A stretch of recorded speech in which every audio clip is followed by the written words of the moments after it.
Ce matin, enfin, sur France Culture, j'ai écouté une émission où on parlait du transit en astronomie. Ça veut dire que le mot transit n'est pas réservé à l'astrologie en aucune façon. C'est un thème qui a été emprunté à l'astronomie. Tout comme d'ailleurs d'autres termes, comme les aspects, comme le zodiaque, etc. Et donc, on appelle transit le passage, si j'ai bien compris, en astronomie, en astrologie c'est autre chose, on va comparer les deux d'ailleurs rapidement, on appelle transit le passage en perspective, en quelque sorte, d'un astre, d'un objet quelconque, par rapport à un autre objet qui est derrière, qui est dans la perspective.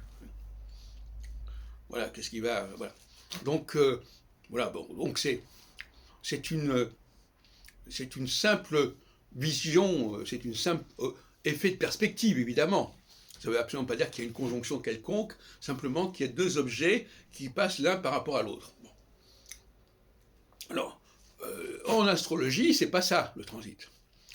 En astrologie, c'est tout à fait différent. En astrologie, c'est le passage d'une planète, en astro-horoscopie, c'est toujours Jupiter, par rapport au soleil natal. On voit bien qu'il n'y a aucune visibilité d'aucune sorte, sauf si on considère, comme je le propose, que le soleil natal correspond à une étoile fixe. Pour moi, c'est fondamental. Parce que sans l'étoile fixe, bon, le soleil, il était là à la naissance, et après, on ne voit pas très bien comment la configuration pourrait se produire.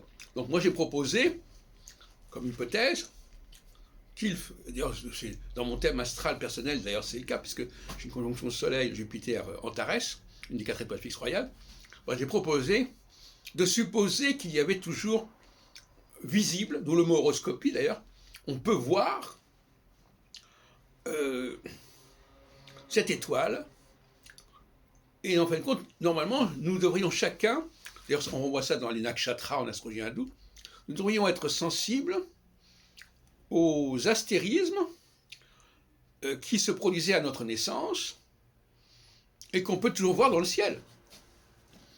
Et on peut aussi voir les configurations que le Soleil, que Jupiter entretient avec ces astérismes. Alors eux, ils ont une vision un peu plus large, mais c'est revient au même. On est sous un certain astérisme, sous un certain nombre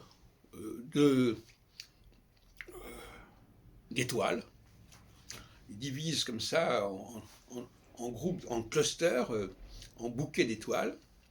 Et donc, il faut que nous connaissions notre bouquet d'étoiles, puisque c'est lui qui va être affecté en carré, en opposition ou en conjonction par Jupiter. C'est ce qu'on appellera ici transit. Et puis, je rappellerai entre parenthèses que Le Verrier, d'après ce que j'ai entendu, lorsqu'il a étudié